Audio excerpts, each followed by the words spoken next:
देख रहे हैं देश प्रदेश खबर, बने रहे हमारे साथ। हरियाणा में 9 से 12 तक के स्कूल कोरोना काल के चलते तकरीबन 8 महीनों बाद खुले, लेकिन स्कूल खुलते लगातार हरियाणा के कई जिलों में स्कूल में पढ़ने वाले बच्चे व टीचर कोरोना की चपेट में आ गए। हालांकि अभिभावकों की अनुमति के बाद ही बच्चों को स्कूल में आने की अनुमति दी गई थी। बच्चों को घर में ऑनलाइन पढ़ाने में होने वाली दिक्कतों को देखते हुए भी बच्चों से संवाद के बाद बच्चे स्कूल में पढ़ने पहुंचे थे।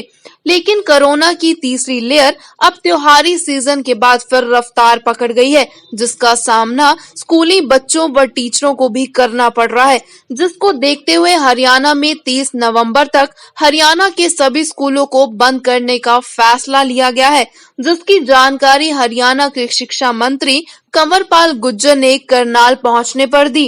अभी कई स्कूल हमारे ऐसे हैं जहां कोरोना पॉजिटिव बच्चे मिले हैं और लगभग 172 के करीब बच्चे मिले, लगभग इतने ही टेंचर भी मिले हैं। तो इस सारे को देखते हुए अभी हमने 15 दिन के लिए स्कूलों को बंद कर दिया है और उस पर देख रहे हैं और टेस्ट भी हम उसकी भी संख्या बढ़ाएंगे ताकि कोई और समस्या सामने ना हो। सारी समस्या को देखते निर्णय लिया।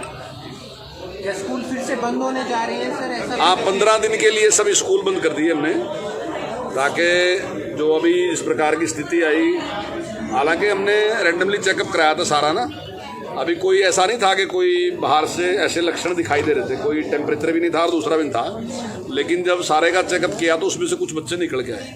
तो सुरक्षा की दृष्टि से हमने निर्णय लिया कि 15 दिन के लिए स्कूल बंद कर रहे हैं। उसके बाद स्कूल बंद होंगे, कॉलेज भी बंद होंगे? नहीं, स्कूल ही बंद होंगे अभी, कॉलेज का कोई। कोचिंग सेंटर हैं जो कोचिंग सेंटर के बारे में अभी कोई निर्णय लिया, अभी केवल स्कूल के बारे में। वहीं कृषि कानून के विरोध में हरियाणा व पंजाब के किसान संगठन 26 व 27 नवंबर को दिल्ली में कूच करेंगे। इसको लेकर हरियाणा में शिक्षा मंत्री कंवरपाल गुर्जर ने कहा, कृषि कानून किसानों के पक्ष और उनके लिए फायदेमंद है, केवल कांग्रेस ही इसका विरोध कर रही है। विधानसभा सेशन के दौरान कांग्रेस ने कोई मुद्दा नहीं उठाया।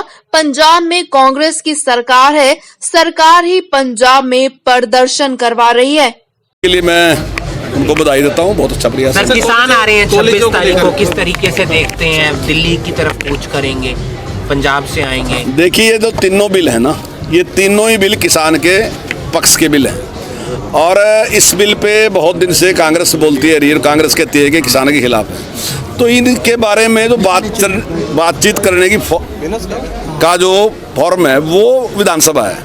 आप विधानसभा के प्लेटफार्म पे आके अपनी बात रख सकते हैं। अब देश की आबादी 2.5-3 करोड़ है, 2.5-3 करोड़ लोग उस पर विचार नहीं कर सकते। 90 लोग चुन के उन्होंने भेज दिया कि आप बात रखिए। जब सेशन था तो कांग्रेस ने कोई बात नहीं रखी। माननीय मुख्यमंत्री धन्य प्रस्ताव लेके आए और धन्यवाद प्रस्ताव पे दोनों पक्ष अपनी बात कह सकते थे। कांग्रेस नहीं चाहती थी, कांग्रेस कहती है हम 183 के तहत वोटिंग कराना चाहते हैं। वोटिंग का मतलब क्या है कि वोटिंग तो 100% है कि सरकार के पक्ष में आएगी क्योंकि उसके पास बहुमत है, और उसके बाद वो चाहते हैं कि हम इस बात पे विरोध करके वॉकआउट कर देंगे, यानी कि डिस्कशन करने के लिए तैयार नहीं है। कोई भी मुद्दा है तो उस पर डिस्कशन करना जरूरी है ना। अगर उनको लगता है कि किसान के खिलाफ है तो विधानसभा के पटल पे खड़े होकर उन्हें ये बात कहनी चाहिए कि इसमें ये खामी है, लेकिन खामी है ही नहीं क्योंकि वो केवल गुमराह करने का काम कर रहे, इसलिए वो वहां एक दाना भी बोल नहीं सके, किसी भी से बोले भी। और जब सत्ता पक्ष की तरफ से अभय यादव जी ने पक्ष रखा तो वॉकआउट करके बाहर चले गए, वो सुनने के लिए तैयार नहीं। अगर कोई पार्टी, कोई समाज ऐसा होगा जो दूसरे की बात सुनने के लिए तैयार नहीं है तो इसका मतलब कमी उसमें है। मैं दावे के साथ कहता हूं सारी कमी कांग्रेस के पास है और कांग्रेस बकाने का काम कर रही है। ये बिल पूरी तरीके से 100% किसान के हित में। पंजाब में जो हो रहा है सारा का सारा वो सरकार करवा रही, सरकार अपने आप उसका वो कर रही और वो लोगों को बका के वोट। कांग्रेस नेताओं का कहना है कि विरोधी उपचुनाव बीजेपी तभी हारी है क्योंकि किसानों का जो अध्यादेश आया किसान नाराज थे। नहीं, देखिए वहां पे हमने आज तक जितने भी वोट, जितने चुनाव आज तक गए उनमें से सबसे ज्यादा वोट, और वोट ज्यादा नहीं काफी बड़ी संख्या में ज्यादा वोट हमने प्राप्त हुआ। ये सीट कभी हमारे पास नहीं, लंबे टाइम से कांग्रेस की और लोकदल के पास रही है, लेकिन हमें अच्छा वोट वहां पे मिला। सर, कॉलेजों को लेकर भी कोई रणनीति है, जैसे स्कूलों को लेकर? अभी नहीं, देखिए अभी कॉलेज को लेकर कुछ नहीं है, जैसी परिस्थितियां होंगी उसके हिसाब से निर्णय लेंगे। स्कूल बंद रहेंगे? हाँ, स्कूल 30 बंद रहेंगे। बता दीजिए। मैसेज देंगे पेरेंट्स के नाम, बच्चों के नाम जो स्कूल बंद किए गए हैं? देखिए मेरा तो यही है कि जैसे देश में जैसे हमारे माननीय प्रधानमंत्री जी, मुख्यमंत्री जी और जो और विशेषज्ञ उनका है कि जो भी इसके नियम हैं उन नियमों का पालन करें, सोशल डिस्टेंसिंग बना के रखें, मास्क लगा के रखें और जो सैनिटाइजर उसका उपयोग करें और भी जो कुछ बताते हैं उनका सबका हम पालन करेंगे तो इससे बचाव। रेवाड़ी में केसेस आए थे, उन बच्चों की हालत कैसी है जी अभी? नहीं, बच्चे ठीक हैं, बच्चों की ऐसी स्थिति नहीं है, बच्चों को बाहर से किसी को भी लक्षण दिखाई नहीं दे रहे थे। ठीक है जी। अगर हमने उनको टेम्परेचर भी चेक किया था तो टेम्परेचर भी उनका सामान्य था, लेकिन जब रैंडमली चेकअप कराया तो उसमें कुछ बच्चे पॉजिटिव निकले। 30 तारीख तक बंद कर दिए सर। बिल्कुल 30।